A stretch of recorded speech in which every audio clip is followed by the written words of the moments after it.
2016年，英国首个老年女性共居社区新园在伦敦落成。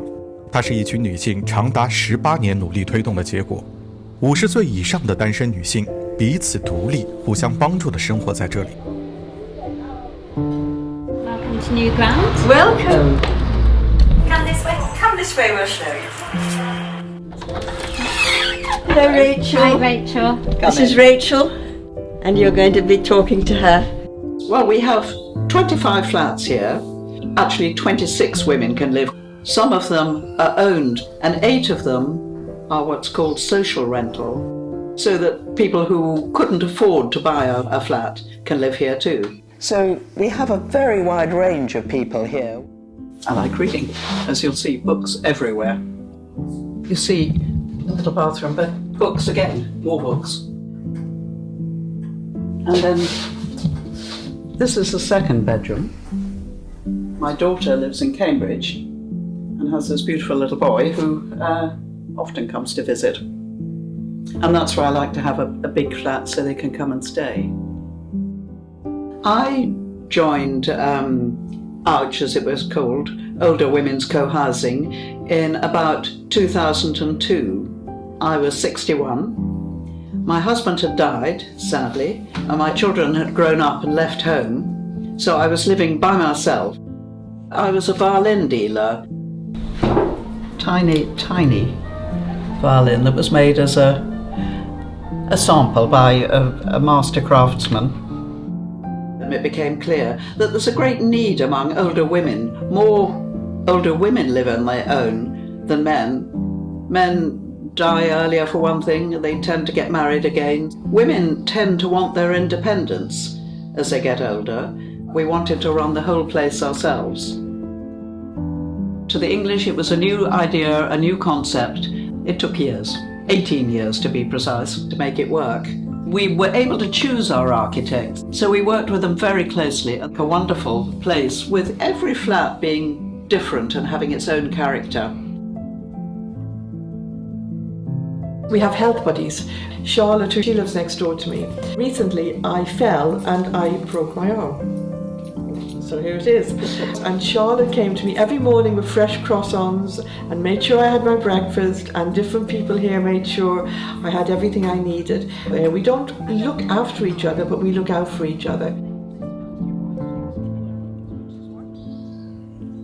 We are self-managing. Everything is decided by consensus. We have monthly community meetings, and so we would propose that we would do something, and then it has to be agreed by 80% of the women here. So one of the things we decided we would do, we would find out how much it would cost to get 2 tanks sunk into our lawn. We want to be able to harvest water, because the way climate is now, it's either really, really dry or really, really rainy. One can be very busy here. So I'm on communications and buildings. We've had inquiries from Australia, China, everywhere. Everybody here is on something, because you walk in, it's lovely, it's calm, it's wonderful. It takes a lot of work to keep it like that. There are common areas where we meet for meals or for watching films or for meetings or games or a wide variety of things. In May, we don't mow the lawn. It's a conservation thing. So we've got all these beautiful daisies. Angela, who does this garden, will be 90 this year. Yes. And she's just amazing. She'll spend hours gardening. So we'll show you the orchard garden. We grow our own vegetables, and whoever grows them has the first pick, and then they put what's left into the common room, and people just help themselves.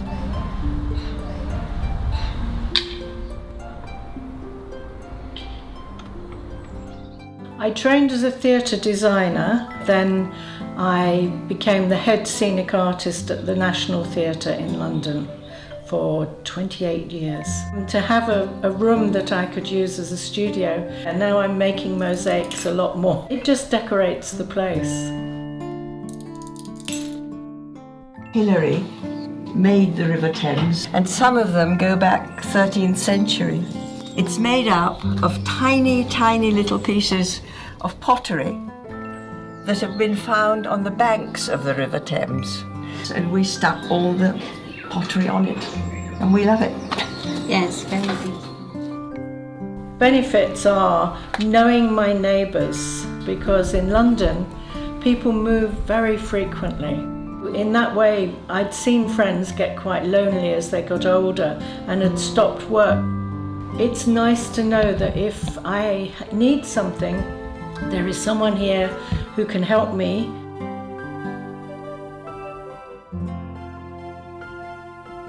I think it's fantastic that she's come to a nice little community. That's the main thing about it.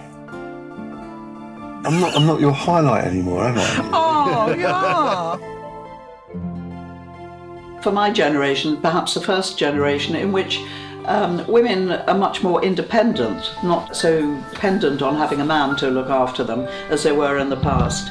And also families are much more scattered. We need to make our own communities. And I think that's very important for my generation and for subsequent generations, of course, as well.